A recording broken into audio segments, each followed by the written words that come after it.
Hi. Well, what I got out here at the range today is a Daw Wesson model 15-2 357 Magnum revolver. I've done some other videos with this recently. If you remember from the other videos, this gun is made to have the barrels interchangeable, easily changed out by the user. And I actually have 5 barrels for this gun. And today I've got the 4-inch one installed on it. And the wood grips. For people that haven't seen the other videos, these look a lot like a Smith & Wesson, but they are considerably different. Say like your cylinder release is on the front. It uses a transfer bar safety, kind of like a Ruger. And the cylinder turns to the right like a Colt, whereas a Smith & Wesson turns to the left. The grips are also easily changed out on this, and so are the front sights. But like I said, today I've got the 4-inch barrel on it, and we'll run a few rounds through it, and at the end of the video I'll show you how to change out the barrels.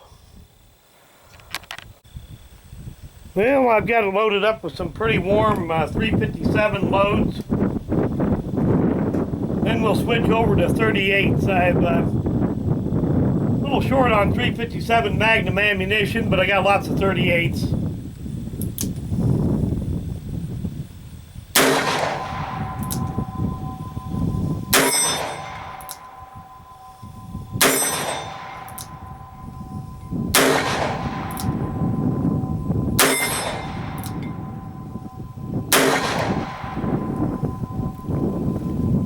As I said, here's how that cylinder release works. Just push down on this and then pull it out, push it out. Not really that much different than a Smith & Wesson, Ruger, or Colt, just in a different position. Okay, now we'll feed it a few 38s.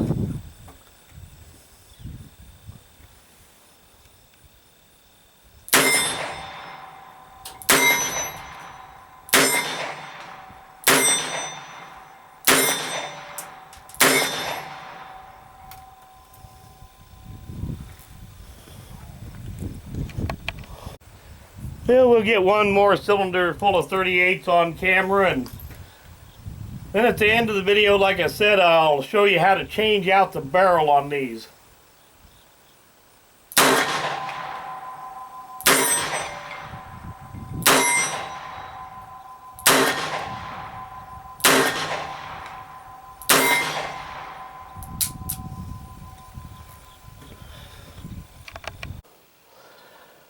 Well, Daw Wesson made a lot of different variations of these revolvers. You could probably do an 1.5-hour video just going through all the different models, calibers, and variations. But this video is going to probably be long enough as it is, so let's get on to trying to change the barrel out on this gun. Now, on these guns, there is a multi-tool that comes with them. If I get this guard off of here. A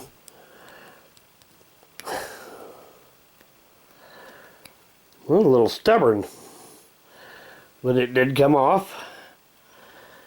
You can see here this tool has notches here that fit into the barrel nut on the gun.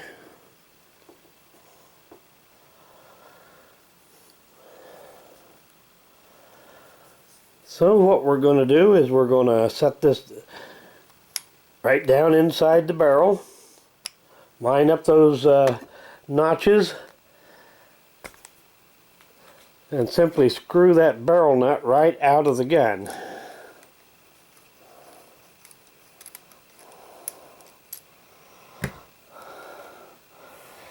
Set that aside, then your barrel shroud just slides right off. And at that point, you simply screw the barrel out of the frame. We're going to switch from the 4-inch to the 6-inch barrel.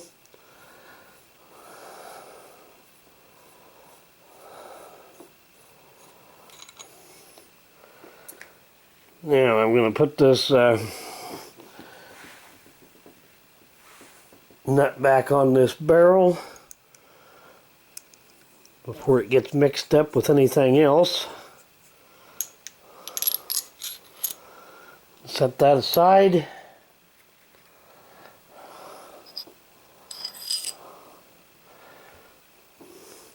Take the 6-inch barrel here. We'll remove that nut. And we will screw the barrel into the new barrel into the frame. You notice it's got threads on both ends, but you've got a lot more threaded length on the end that's going to go into the frame.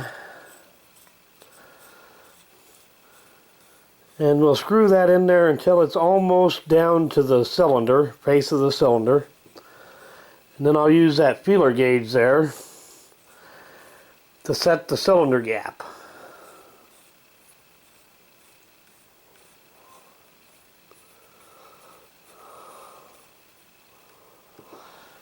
Okay, and we'll set this feeler gauge in there, like so, and then just screw the barrel down onto it. Not tight, just down onto it until it touches. And we're going to take the barrel shroud. Now you see there's a hole there in that barrel shroud, and a corresponding pin right here to line up your barrel shroud. And just slide that on. We'll start the barrel nut on there. And then use the multi-tool to go ahead and screw it in.